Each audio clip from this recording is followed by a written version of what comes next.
I was scandalized when I realized that women's voices were missing from our Jewish texts.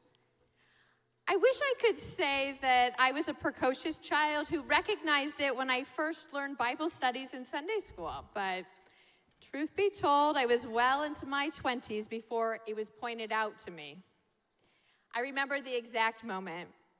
I was immersed in a Jewish summer program for college-aged adults and introduced to the Akedah, the story of the binding of Isaac that we read on Rosh Hashanah, from an intellectual perspective.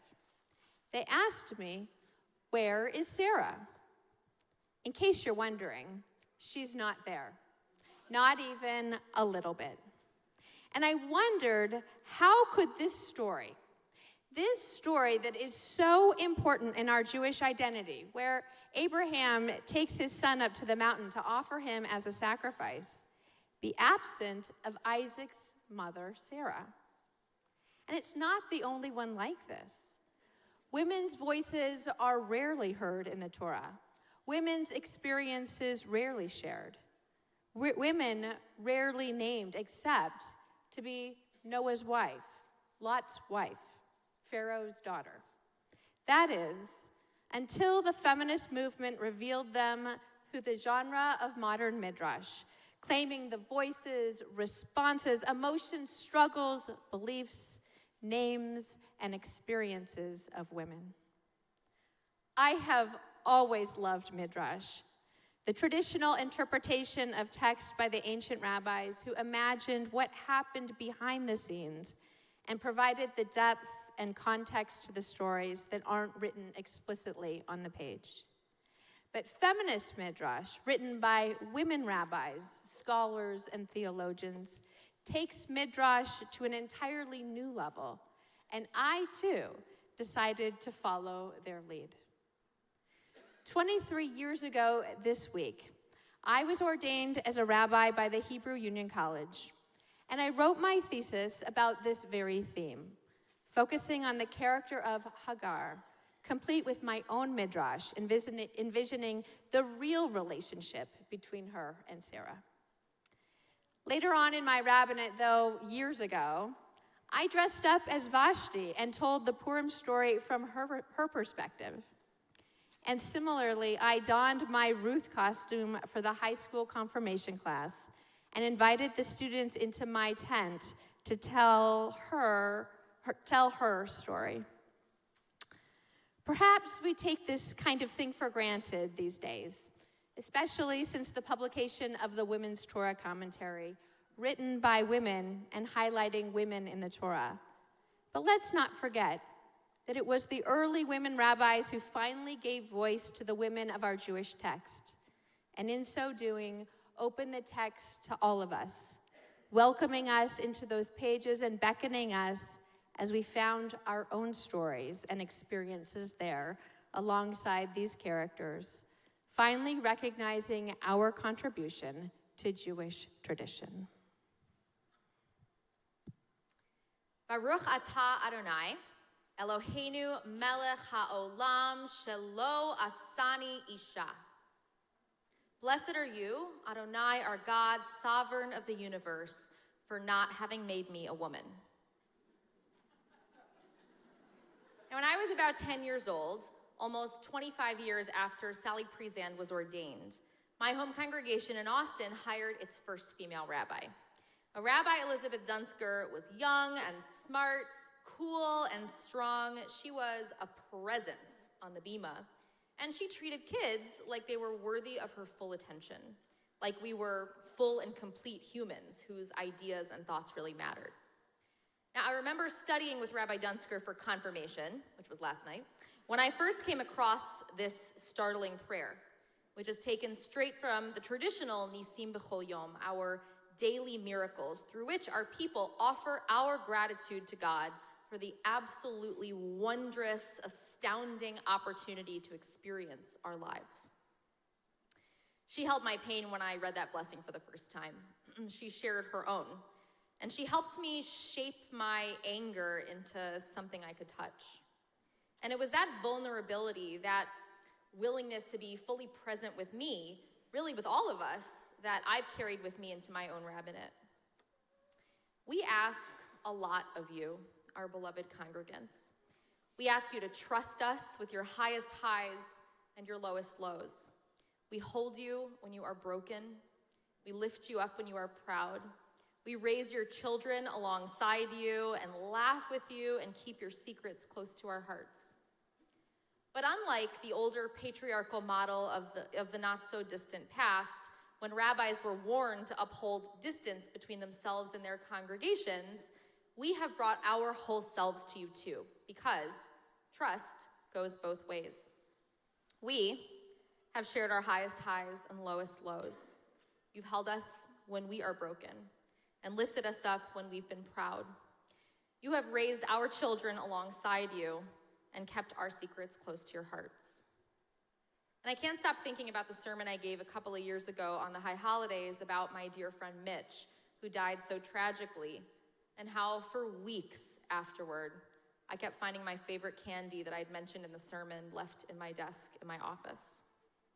And when I think about my daily miracles, my nisim b'chol yom, I think about that, about you, about us, about these sacred, nurturing, safe, vulnerable relationships that make us here who we are, and about learning how to build them from the women who came before me. Baruch atah Adonai, Eloheinu melech haolam she'asani isha.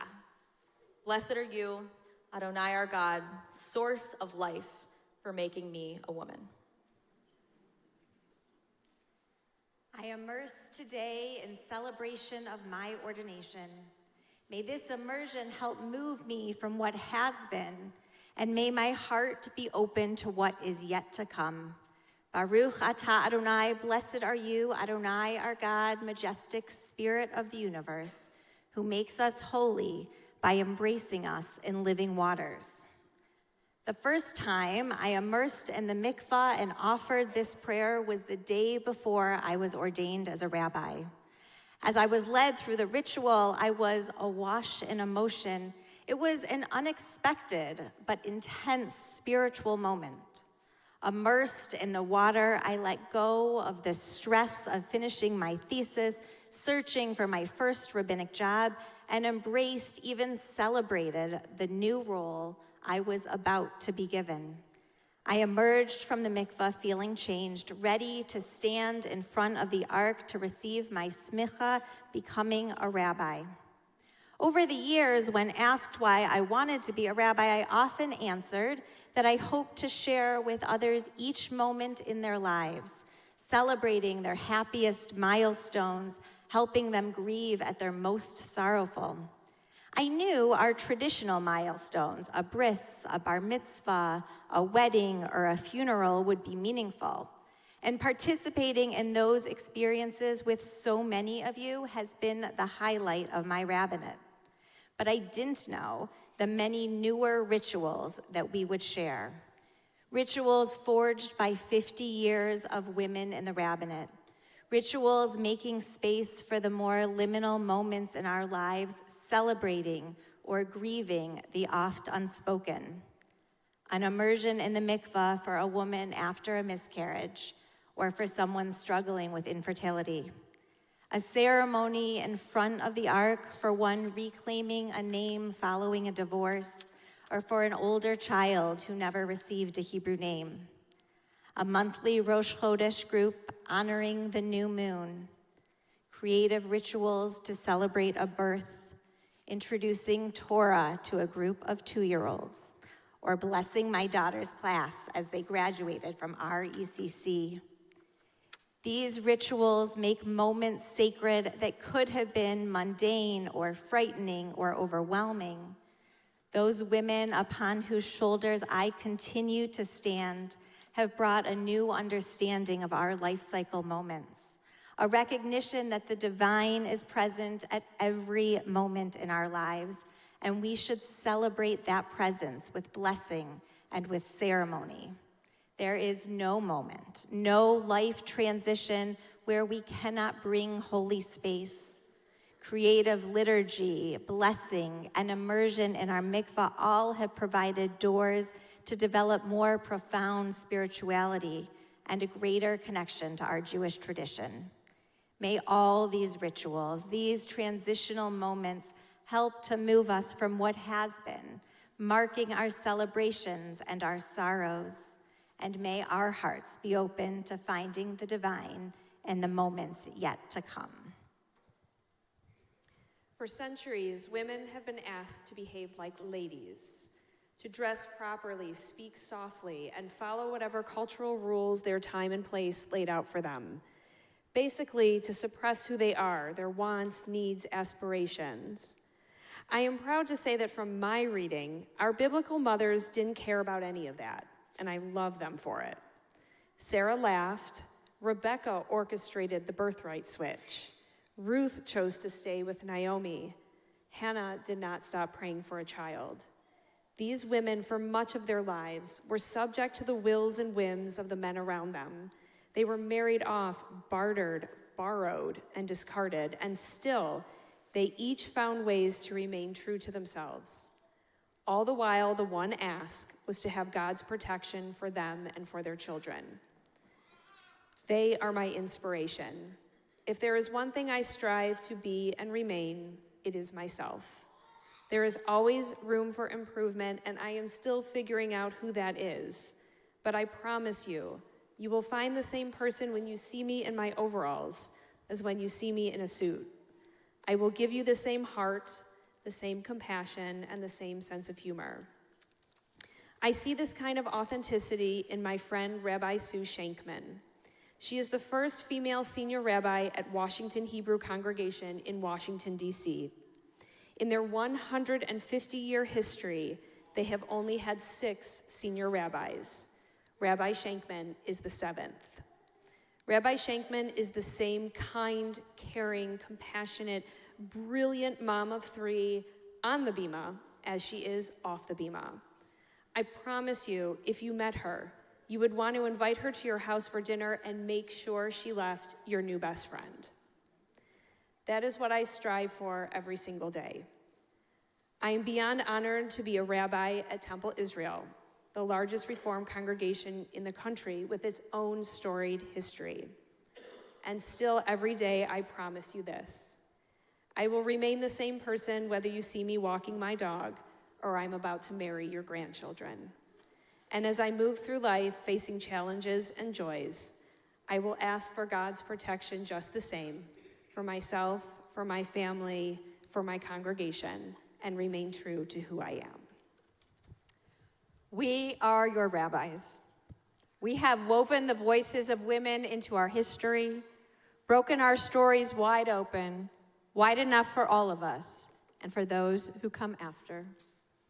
We are your rabbis. We hold you close, and we're held by you in return, creating this sacred, beautiful, strong, comforting, powerful community unlike any other. We are your rabbis. We've blessed your babies and taught you Torah. We've reimagined sacred time with you, marking meaningful moments in new and wonderful ways. We are your rabbis. We are real and honest and true, the same people at home as we are on the bima. We walk alongside you, authentic to ourselves. May we strengthen one another as we look toward the future together, standing on the shoulders of the brilliant women who came before us. Amen.